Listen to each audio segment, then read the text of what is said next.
Magandang hapon. Napakalakas ang ulan. Ito, nagsizing na kami nila niyo. Nagsizing na kami, oh. Napakagandang atsal guys, oh. Pero mahal ang atsal ngayon. Puro mga 200 kilos lang guys. Okay. Napakaganda, oh. Hoy, tukpan ng iro. Napakaganda.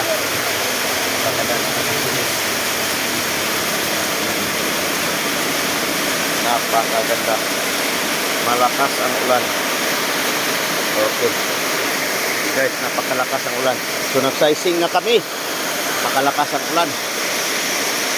Yan na. Sizing. Oh, ikuan ang good at saka ang second. I-segregate ang good. So, itong good, malaki. Ito, malaki. Good ito. So, ito ang kuan good. Okay, salamat.